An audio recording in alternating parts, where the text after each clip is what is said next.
Grupo Espírita Amadeu Ferretti apresenta a palestra sobre o Evangelho segundo o Espiritismo, capítulo 9, Bem-aventurados os que são mansos e pacíficos, pela expositora Shirley Alves, do Grupo Espírita Amadeu Ferretti.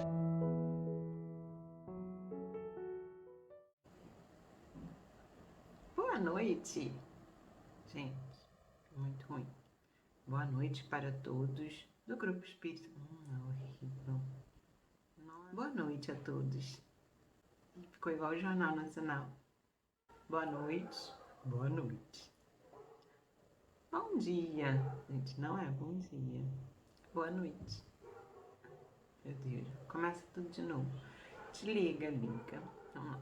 Boa noite, amigos e irmãos. Enfim, como é difícil fazer essas gravações.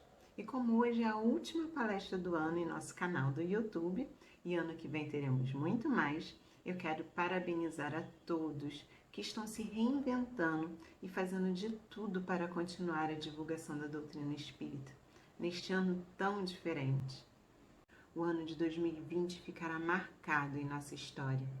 E se Deus permitiu que ocorresse que um pequeno vírus se propagasse pelo planeta Terra, levando ao desencarne milhares de pessoas, nos levando ao isolamento social para que a sua transmissão fosse contida, formando novos hábitos de higiene, de comportamento, criando novas formas de comunicação e interação.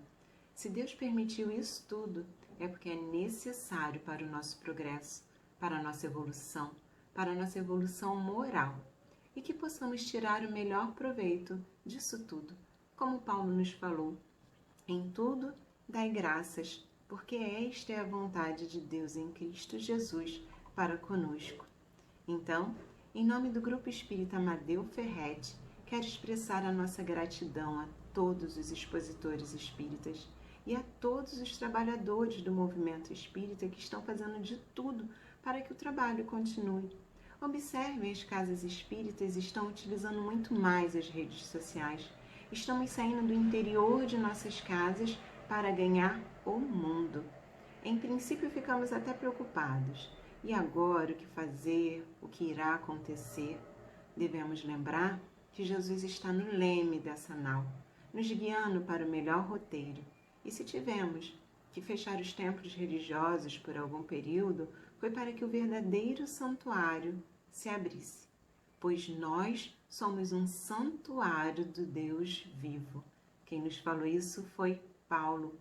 E Emmanuel, esse grande espírito que vem nos auxiliar nessa caminhada, nos trazendo explicações sobre o Evangelho, traz uma linda mensagem sobre essa passagem, intitulada Iluminemos o Santuário. No finalzinho da mensagem, ele fala assim pra gente: o Senhor continua ensinando e amando, orientando e dirigindo, mas porque a surdez prossegue sempre, chegam a seu tempo as bombas renovadoras do sofrimento, convidando a mente desviada e obscura, descoberta dos valores que lhes são próprios, reintegrando-a no santuário de si mesmo para o reencontro sublime com a divindade. Essa é a mensagem de Emmanuel. E que mensagem perfeita para os tempos atuais. Então, amigos, muito obrigada pelo trabalho de todos. E não desanimem, pois estamos indo ao reencontro com a divindade.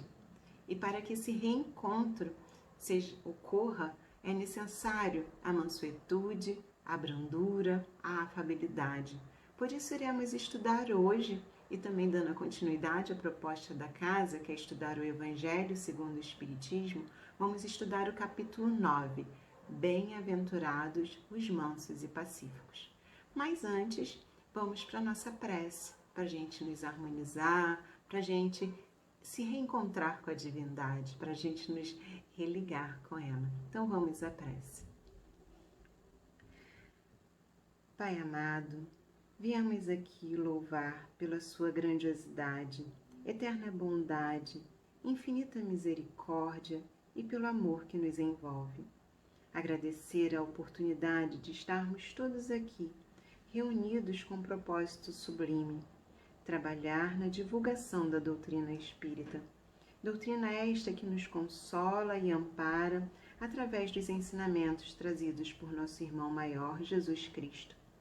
Senhor, queremos pedir nesse momento que o estudo de hoje seja orientado pela sua luz e que as palavras encontrem aconchego nos corações, trazendo harmonia e paz, para que possamos encontrar em nós mesmos sua centelha e assim elevarmos os nossos pensamentos para o bem. Que nossa fé em Ti guie nossos passos e, por fim, quando pensarmos em nós mesmos, voltai nossa atenção para a outra pessoa, nos tornando dignos, Senhor, de servir nossos irmãos que vivem e morrem com fome de amor e amparo no mundo de hoje. Por fim, nos ajude a sermos melhores do que ontem, permanecendo em Ti, Senhor, tanto quanto permaneces em nós, agora e sempre. Graças a Deus. Então vamos começar o estudo de hoje, no Evangelho segundo o Espiritismo, que é o Evangelho de Jesus. Algumas pessoas, eu já ouvi dizerem, falam que o espírita tem a sua Bíblia própria. Gente, não é isso não é verdade. Nós espíritas que estudamos e procuramos seguir a doutrina espírita ou o espiritismo, estudamos a Bíblia, estudamos principalmente o Novo Testamento, porque ali está contido os ensinamentos do nosso Mestre Jesus, nosso irmão, Filho de Deus como todos nós. Olha como pensar assim nos aproxima dele.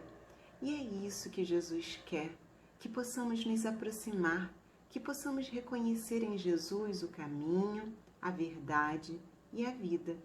E assim, por Jesus e com Jesus, alcançar a Deus. Então, para deixar bem claro, nós estudamos as passagens bíblicas auxiliadas com a análise sob a luz dos espíritos mais evoluídos que vieram levantar o véu de questões que ainda não estavam claras, nos falando sobre a vida futura e a imortalidade da alma, e nos relembrando, pois de vez em quando a nossa memória falha, que nós somos espíritos. Achei interessante um palestrante que falou assim, me marcou muito. Nós não temos um espírito. Como assim? E ele conclui, nós somos espíritos. Que possamos não mais esquecer disso e valorizarmos mais o nosso ser. E o Evangelho segundo o Espiritismo, para chegar até nós, teve o auxílio de um espírito também bem evoluído, só que encarnado, chamado Hippolyte Léon Denis Rivaio, conhecido como Allan Kardec, que teve todo um cuidado na organização e para que a pureza dos ensinamentos de Jesus chegasse aos nossos corações. Então, sendo assim, no capítulo 9 do Evangelho segundo o Espiritismo, Kardec, juntinho com a espiritualidade, vão pegar 3 passagens evangélicas e que a partir delas se começa um trabalho de análise. Então, vou colocar agora aqui na telinha para que vocês possam acompanhar a leitura. Bem-aventurados que são brandos, porque possuirão a terra. Bem-aventurados pacíficos, porque serão chamados filhos de Deus. Sabeis que foi dito aos antigos, não matareis, e quem quer que mate merecerá condenação pelo juízo. Eu, porém, vos digo que quem quer que se puser em cólera contra seu irmão merecerá condenação no juízo, que aquele que disser a seu irmão raca merecerá condenado pelo conselho, e que aquele que lhe disser és louco merecerá condenado ao fogo do inferno. Mateus, em seu Evangelho, vem nos trazer as bem-aventuranças de uma maneira muito rica.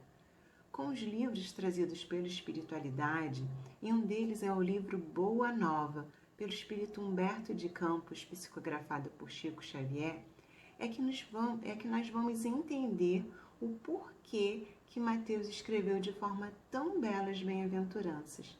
E aqui eu convido a todos a leitura do texto intitulado O Sermão do Monte. Vocês podem pegar na íntegra até na internet, e o meu objetivo aqui é justamente instigar a leitura desse livro. Nesse texto, Humberto de Campos, de maneira poética, nos leva a ver o momento da mudança de concepção desse evangelista. Muitas vezes, quando ouvimos algo, podemos ter ideias diferentes. Muitas vezes, o ensinamento fica apenas na superfície, não cria raízes, não alcança os nossos corações. Mas naquele dia que Jesus narra as bem-aventuranças, foi o dia que Jesus tocou o coração de Mateus. E Humberto de Campos, no final da sua narrativa, ele fala assim pra gente: o mestre o contemplou enternecido e disse: Levi, meu coração se rejubila hoje contigo, porque são também bem-aventurados todos os que ouvem e compreendem a palavra de Deus. Lindo, não é mesmo? Que possamos buscar essa compreensão das palavras de Jesus e colocarmos em nossos corações. Vamos correr atrás disso. E lembre-se, uma caminhada de 1000 léguas começa sempre com o primeiro passo, já dizia um provérbio chinês. Mas vamos à análise dessas passagens bíblicas. No Evangelho segundo o Espiritismo nos diz assim: Jesus faz da brandura, da moderação, da mansuetude, da afabilidade e da paciência uma lei. Condena por conseguinte a violência, a cólera e até toda expressão descortês de que alguém possa usar para com seus semelhantes. Vamos entender, então, o que é seguir a proposta de brandura e o que não é seguir? Para não ficar sem nenhuma dúvida, Kardec vai dar um exemplo prático no contexto histórico da época, falando justamente da palavra raca. Mas por que será que Kardec pega uma palavra? Será que uma palavra tem tanto poder que Kardec no Evangelho explica? Vamos entender o porquê Kardec pegou essa palavra. Porque toda palavra ofensiva expressa o sentimento contrário de amor e de caridade. Essa é a grande questão. Não é a palavra em si, mas a forma como nós dizemos, os sentimentos que estão por trás dessa palavra. Quantas vezes você encontra com uma pessoa que não vai muito com a sua cara? Lembram do Kiko no Chaves? Ele falava assim: você não vai com a minha cara? E aí você encontra com essa pessoa num contexto social. Você cumprimenta a pessoa e ela, para não ser deseducada, fala assim: oi, querida. A palavra foi querida, que significa estimada, amada, mas a intenção por trás da palavra não foi essa. Então não é somente sobre a palavra em si, mas todo o sentimento por trás dessa palavra. Você muitas vezes pode falar: eu amo você, mas com uma falsidade tremenda. Aí está a descordialidade para com o próximo, a fuga do princípio do amor e da caridade na convivência. Irmã Rosália, no capítulo 13 do Evangelho, intitulado Caridade Material e Caridade Moral, ela nos diz assim, que a caridade moral consiste em se suportarem umas às outras as criaturas, e é o que menos fazeis nesse mundo inferior, onde vos achais por agora encarnados. Então, entre amar o próximo e suportar, a gente ainda nem consegue chegar na fase de suportar. Por isso não estamos em um planeta de um mundo feliz. Estamos tentando ainda chegar na capacidade de suportar o outro. E essa é a verdade. Não suportamos na questão da tolerância e muito menos não suportamos o outro na questão de dar suporte, apoio, que possamos entrar em ação para começar a mudar a nossa situação espiritual. Lembrando que humildade e obediência para com Deus, caridade para com o próximo, a brandura e a mansuetude é a primeira lei de todo cristão. Aprender a lidar com o próximo para que nem a palavra e o pensamento sejam descortês. Então, continuando a análise nesse capítulo, vamos até a instrução dos Espíritos. E essa instrução é do irmão Lázaro, que tem o título Afabilidade e Doçuras. Vamos ao slide. Ele nos diz assim: a benevolência para com os seus semelhantes, fruto do amor ao próximo, produz a afabilidade e a doçura, que lhe são as formas de manifestar-se. Entretanto, nem sempre há que fiar nas aparências. A educação e a frequentação do mundo podem dar ao homem o verniz dessas qualidades.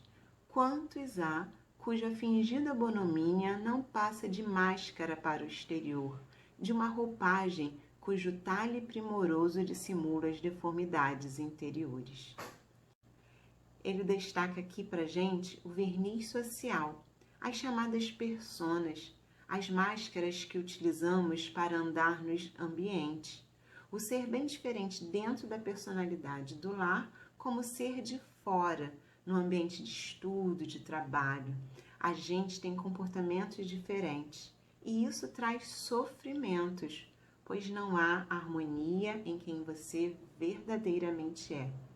O ideal é a integração do eu para que possamos ser o mesmo em qualquer canto, em qualquer lugar. Por isso, João irá dizer que Jesus é o Verbo. Jesus não tinha diferença entre o que ele falava e o que fazia. Jesus era o que professava. E outra coisa que devemos falar é sobre os nossos pré-julgamentos. Nós temos o hábito de fazer uma leitura rápida das pessoas, tanto que dizemos assim: nem sempre a gente tem uma segunda possibilidade de causar uma primeira boa impressão, não é verdade? Mas por que agimos assim? No passado, o risco era alto.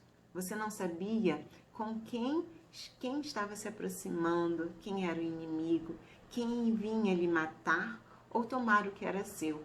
Então desenvolvemos a capacidade de, em segundos, emitir a opinião de valor. Só que no passado, as pessoas eram muito claras. Hoje, você pode estar planejando matar o outro e dizer: gosto tanto de você. No passado, não tinha verniz. Mais ou menos como algumas crianças, não é mesmo? Mamãe disse que você é feia. Criança faz isso. Diga que eu não tô. E a criança diz: mamãe está dizendo aqui que não tá. Criança não tem o verniz. Nós que vamos educando-a e invernizando. Tem aquela narrativa no Evangelho de Mateus que fala pra gente do sepulcro caiado. Diz assim: pois que sois semelhantes aos sepulcros caiados, que por fora realmente parecem formosos, mas interiormente estão cheios de ossos de mortos e de toda a imundície. Essa frase é tão forte, não é mesmo? Mas é para nos chocar e nos motivar a sair do nível da aparência, porque Deus lhe sonda, Deus lhe conhece, estando em pé ou deitado, conhece até os seus pensamentos.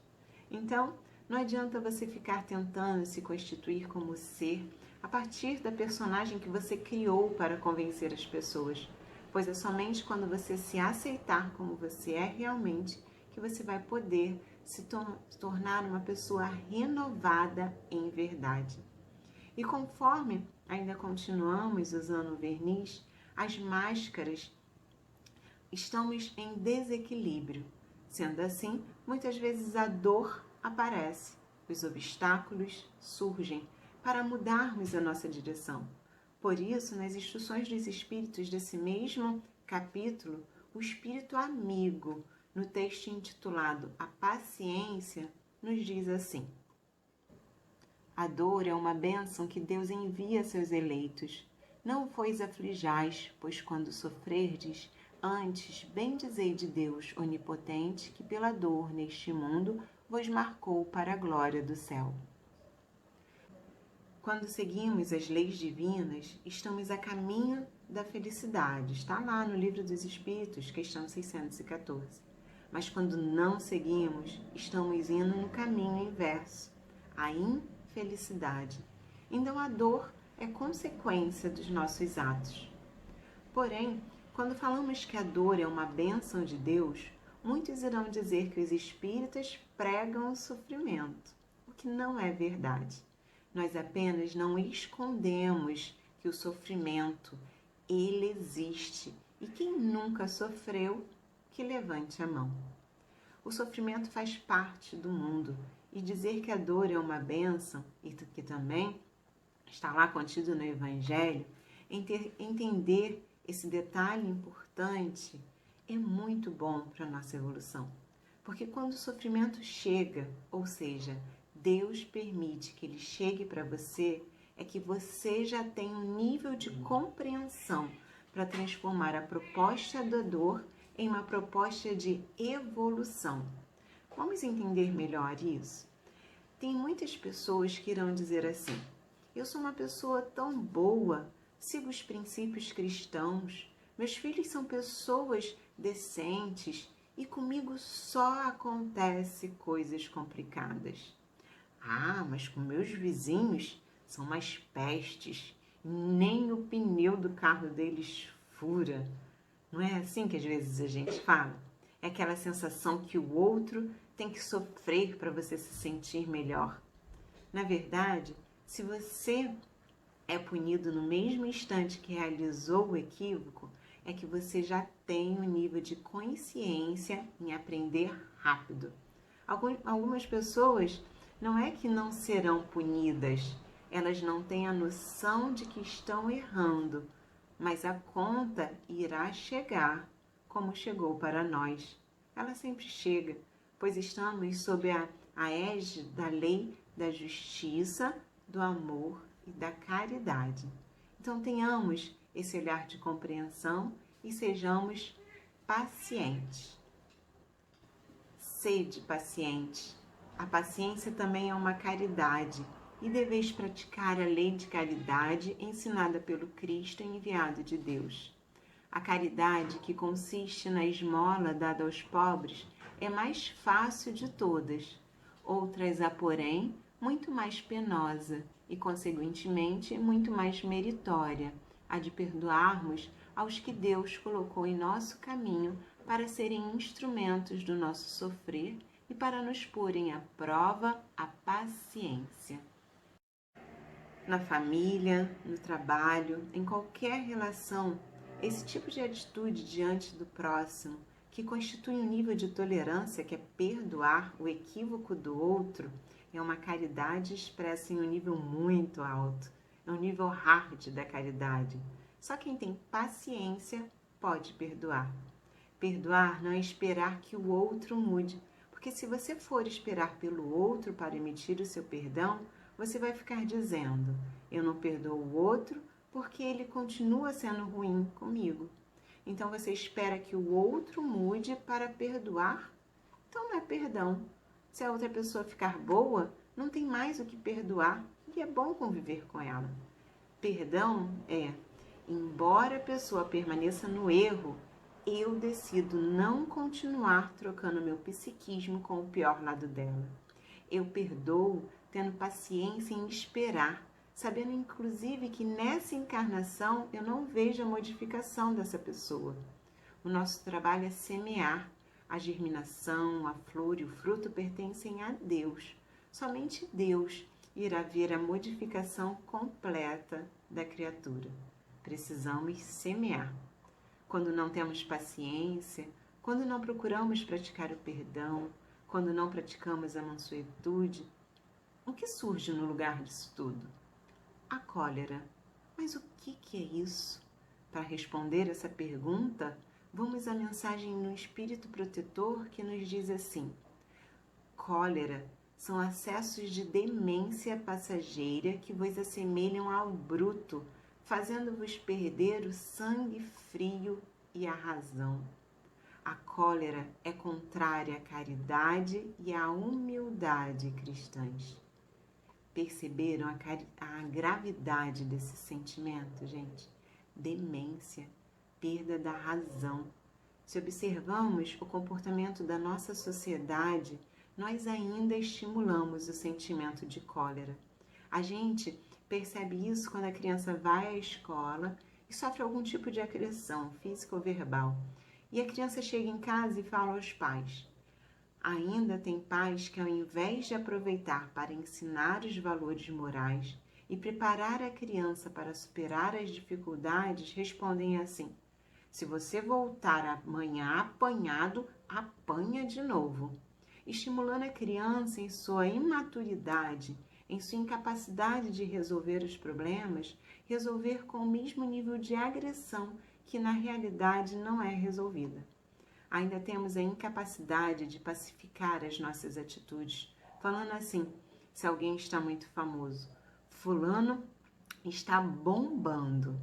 Quando resolvemos 2 problemas falando assim: matamos 2 coelhos com uma cajadada só. Repararam como ainda está dentro da gente o revide, a agressão? Precisamos mudar isso, sendo pacíficos, o que é diferente de ser passivo. Emmanuel nos diz assim: tolerai serenamente todos os golpes sem animosidade ou revide, e respondendo com mais ampla abnegação no exercício das boas obras, dissipas a conceituação infeliz dos teus detratores. Se ainda não conseguimos garantir a paz no mundo, que possamos ao menos manter a paz dentro de nós. E assim um dia pacificaremos o mundo. Por isso que o Evangelho nos faz o chamado para obediência e resignação. A mensagem de Lázaro é bem clara para todos nós. Vamos até ela. A doutrina de Jesus ensina em todos os seus pontos a obediência e a resignação, 2 virtudes companheiras da doçura e muito ativas, se bem os homens erradamente as confundam com a negação do sentimento e da vontade. A obediência é o consentimento da razão, a resignação é o consentimento do coração, forças ativas ambas, porquanto carregam o fardo das provações que a revolta insensata deixa cair. A paciência, a obediência e a resignação são escolhas e são provenientes da ação da vontade, mas o mundo encara como incompetência, falta de personalidade. Se você conversa com alguém que não gosta de você, que já teve algum choque com você, as pessoas irão dizer assim: você se envergonha? Como pode falar com aquela pessoa que fez isso tudo com você? Mas será mesmo que é falta de vergonha? É isso que o mundo passa pra gente. Essa pessoa não gosta de você, não fale mais com ela, ela não é importante. Não corrompa o seu lado sublime. Nós não estamos aqui para mudar a atitude do outro, nós estamos aqui para transformar os nossos corações e nossas atitudes segundo os ensinamentos do Cristo. Lembre-se que a força para mudar o outro é desgastante e ineficiente, mas a força para mudar você só dependerá da sua vontade. Nesse sentido, busquemos a resignação, pois a resignação é dinâmica, é uma aceitação no tempo presente de algo que não posso mudar no presente, mas no tempo presente inicia um processo que me capacitará a mudar a situação no futuro, porque senão a gente cai na revolta. Ai, que ódio dessa família que tenho, que ódio da minha situação financeira. Isso irá lhe paralisar. Entretanto, no momento que você aceita a condição presente, e não é uma aceitação que você não irá mudar, você desenvolve a dinâmica, pois você está em um nível superior de entendimento, na atividade da escolha da pacificação, de perdoar e de amar. É um espírito que deixou de ser reativo para ser proativo. Eu decido fazer. É mais que a regra de ouro que nos diz assim: não faça ao outro o que você gostaria que fizesse com você. O mais é: faça ao outro o que você gostaria que fizesse com você. Saia da inatividade, da passividade para a proatividade. Faça a escolha de ser bom. Indo para o fechamento dessa mensagem, e podemos ir concluindo o nosso capítulo com ela, Lázaro nos traz um chamamento, uma solicitação e uma advertência. Vamos até ela. Submetei-vos à impulsão que vimos dar aos vossos espíritos. Obedecei à grande lei do progresso que é a palavra da vossa geração. Ai do espírito preguiçoso, ai daquele que cerra o seu entendimento, ai deles, porquanto nós, que somos os guias da humanidade em marcha, lhe aplicaremos o látego e lhe subteremos a vontade rebelde por meio da dupla ação do freio e da espora. Então vamos entender agora esse chamamento, essa solicitação, essa advertência. Ele começa a falar assim pra gente, ó: submetei-vos à impulsão que vimos dar aos vossos espíritos. Esse é o chamamento. Ó, a espiritualidade fala assim pra gente, ó, a gente veio aqui dar uma mãozinha, aceite, viemos aqui para colaborar com o processo. Percebem, entendem o chamamento da espiritualidade? Aí na outra frase é a solicitação. Obedecei à grande lei do progresso. A nossa geração está marcada por um ritmo acelerado muito grande do progresso. Observem apenas o celular, como ele evoluiu nesses últimos tempos. Então agora o que vem ser solicitado não é mais o progresso material, é o progresso moral. E depois vem a advertência, que o texto está escrito assim, ó: ai do espírito preguiçoso, ai daquele que cerra o seu entendimento, ai deles, porquanto que nós, que somos os guias da humanidade em marcha, lhe aplicaremos o látego. Látego, gente, é o chicote. Então vamos diminuir a nossa perversidade. Agora adianta na sua perfeição moral. Vamos lá, vamos crescer, amar, perdoar. E caso não façamos isso, chegará a dor, a dificuldade, a doença, o freio, que é a espora, né? Muitas vezes nós somos curados da doença, outras vezes nós somos levados ao desencarne, mas como espíritos que somos imortais, esse é o chicote dos ensinamentos. E para fechar, vem escrito assim, ó: toda resistência orgulhosa terá de cedo ou tarde ser vencida. Bem-aventurados, no entanto, os que são brandos, pois prestarão dócil ouvido aos ensinos. Esse é o sentido final. Porque há bem-aventuranças na brandura, na mansuetude, em ser pacífico, pois nos permite aprender o valor da proposta de Deus em nossas vidas e construída no nosso cotidiano. Muitas vezes sofremos, pois queremos dar soluções ainda contrárias às leis de Deus e que já têm resposta há muito tempo. A resposta é o perdão. Usemos a afabilidade, a doçura, sem os vernizes sociais. Sejamos pacientes, obedientes, resignados. Somente a brandura e a mansuetude nos permitirá extrair os ensinamentos de Jesus, que não estão presos a uma época, mas que servem para todas as criaturas do universo. Os valores morais de Jesus se fará presente em qualquer criatura, em qualquer ponto do universo. E para terminar, encerrarei com o ensinamento de Abigail, a noiva muito amada de Paulo de Tarso, que num diálogo é lindo entre Paulo e Abigail. Paulo começa perguntando assim: que fazer para adquirir a compreensão perfeita dos desígnios de Cristo? Ela responde: ama. Como fazer para que a alma alcançasse tão elevada expressão de esforço com Jesus Cristo? A resposta é: trabalha. Que providências adotar contra o desânimo destruidor? Espera. Como conciliar as grandiosas lições do Evangelho com a indiferença dos homens? Perdoa. Ama, trabalha, espera e perdoa. Que ensinamentos, não é mesmo? Então, muito obrigada pela participação de todos. E olha, muito obrigada pela paciência de todos vocês.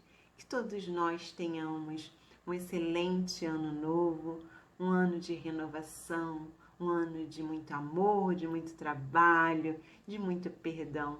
E aí eu quero encerrar esse momento tão especial com uma prece que eu acho linda, que é a prece de Cáritas. Essa prece nos diz assim: Deus, nosso Pai, que sois todo poder e bondade, dai forças àqueles que passam pela provação, dai luz àqueles que procuram a verdade, ponde no coração do homem a compaixão e a caridade. Deus, dai ao viajor a estrela guia, ao aflito a consolação, ao doente o repouso.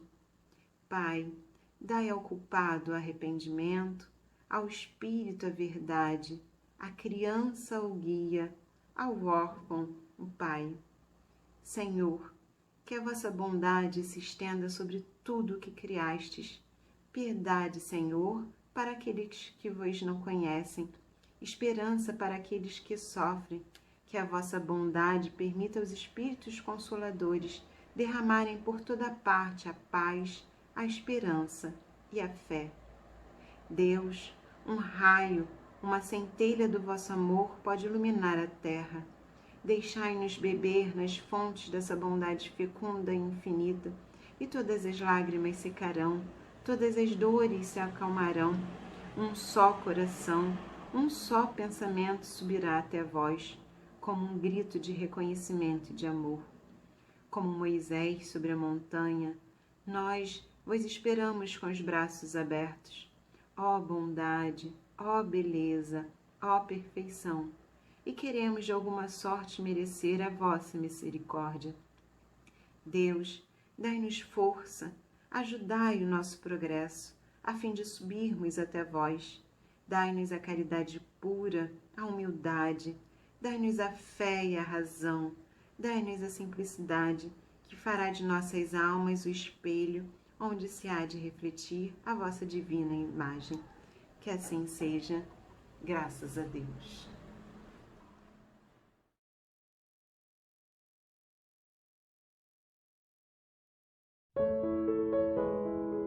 Convidamos a todos para assistirem à nossa próxima palestra, dia 4 de janeiro, às 18 horas, sobre o Evangelho segundo o Espiritismo, capítulo 10º, Bem-aventurados os que são misericordiosos, pela expositora Joanete Melo, do Grupo Espírita Teresa de Jesus.